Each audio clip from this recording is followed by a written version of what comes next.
एक और तो बांग्लादेश में अल्पसंख्यक हिंदुओं के खिलाफ हिंसा थमने का नाम नहीं ले रही है, तो दूसरी ओर मोहम्मद यूनुस के नेतृत्व वाली बांग्लादेश सरकार ने भारत से मदद की गुहार लगाई। ताजा जानकारी के मुताबिक बांग्लादेश के शकुई इलाके में एक निर्माणाधीन मंदिर में देवी देवताओं की 2 मूर्तियों को तोड़ दिया गया। इसके अलावा मैमनसिंह और दिनाजपुर में उपद्रवियों ने 3 हिंदू निशाना साधा है। प्रकरण को लेकर बांग्लादेश की अंतरिम सरकार कटघरे में खड़ी नजर आ रही है। स्थानीय पुलिस ने अजरुल नामक एक शख्स को गिरफ्तार किया है। आपको बता दें कि भारतीय विदेश मंत्रालय ने भी बांग्लादेश हिंसा को लेकर अपना पक्ष रखा है। भारत की ओर से विदेश राज्य मंत्री कीर्तिवर्धन सिंह ने बताया है कि 8 दिसंबर तक हिंदुओं पर हमले के कितने मामले सामने आए। विदेश राज्य मंत्री कीर्तिवर्धन सिंह ने लोकसभा में एक प्रश्न के उत्तर में स्पष्ट किया कि 8 दिसंबर 2024 तक बांग्लादेश में हिंदुओं और अन्य अल्पसंख्यकों के खिलाफ हिंसा के 2200 मामले सामने आए हैं।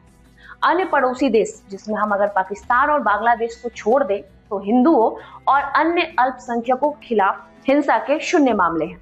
सरकार ने इन घटनाओं को गंभीरता से लिया है और बांग्लादेश सरकार के साथ अपनी चिंताओं को साझा किया है। भारत की अपेक्षा है कि बांग्लादेश सरकार हिंदुओं और अन्य अल्पसंख्यकों की सुरक्षा और कल्याण सुनिश्चित करने के लिए सभी आवश्यक उपाय करेगी। विदेश मंत्रालय की ओर से भी स्पष्ट किया गया है कि 9 दिसंबर 2024 को विदेश सचिव की बांग्लादेश यात्रा के दौरान भी हिंदुओं पर हो रहे हमले को लेकर चिंता व्यक्त की गई थी। ढाका में भारतीय उच्चायोग बांग्लादेश में अल्पसंख्यकों से संबंधित स्थिति की बारीकी से निगरानी कर रहा है।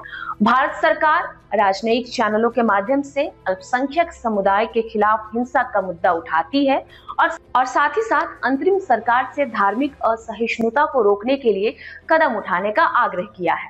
आपको फिर से बता दें कि बांग्लादेश से मैमनसिंह और दिनाजपुर में बदमाशों ने 2 दिन के भीतर 3 हिंदू मंदिरों में 8 मूर्तियों को खंडित कर दिया है।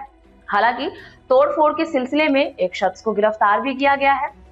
उत्तरी मैमनसिंह जिले के तहत हलुआ घाट पुलिस स्टेशन के प्रभारी अबुल खैर ने बताया है कि गुरुवार रात को उपद्रवियों ने शाकुआई क्षेत्र के एक मंदिर में निर्माणाधीन 2 मूर्तियों को तोड़ दिया था। इसी को लेकर एक 37 साल के व्यक्ति अजरुल को गिरफ्तार किया गया है। मालूम हो कि बांग्लादेश में कई महीने से तनाव का माहौल है। हालात ऐसे हो गए हैं कि इस साल 5 अगस्त को शेख हसीना को पीएम पद से इस्तीफा देना पड़ा और देश छोड़कर भागना पड़ा। इसके बाद हिंदू इस हिंसा की चपेट में आने लगे। अक्टूबर के महीने में चटगांव में हजारों बांग्लादेशी हिंदुओं ने अपने अधिकार और सुरक्षा की मांग को लेकर सड़कों पर प्रदर्शन तक किया। यहाँ 17 करोड़ की आबादी का केवल 8% ही हिंदू है। 5 अगस्त से नवंबर तक 50 जिलों में 200 से अधिक हमले हो चुके हैं। वहीं भारत के पड़ोसी देशों में अल्पसंख्यकों की हालत किसी से छिपी नहीं है। इस साल पाकिस्तान से ज्यादा बांग्लादेश में हिंदुओं के खिलाफ हिंसा से अधिक केस हुए हैं। पूर्व प्रधानमंत्री शेख हसीना की सरकार गिरने के बाद यहाँ इन हिंसक घटनाओं में तेजी से इजाफा हुआ है। शुक्रवार को विदेश मंत्रालय ने पड़ोसी राज्यों में हिंदुओं के खिलाफ हिंसा के चौंकाने वाले आंकड़े पेश किए थे। विदेश मंत्रालय ने बताया था कि पड़ोसी देश बांग्लादेश में 8 दिसंबर 2024 तक हिंदुओं के खिलाफ हिंसा के 2200 मामले सामने आए हैं। वहीं इसी अवधि के दौरान पाकिस्तान में भी ऐसे 112 मामले देखने को मिले। जैसा कि हमने आपको इस खबर की शुरुआत में बता दिया था कि मोहम्मद यूनुस के नेतृत्व वाली बांग्लादेश की अंतरिम सरकार ने भारत सरकार से मदद की गुहार लगाई है।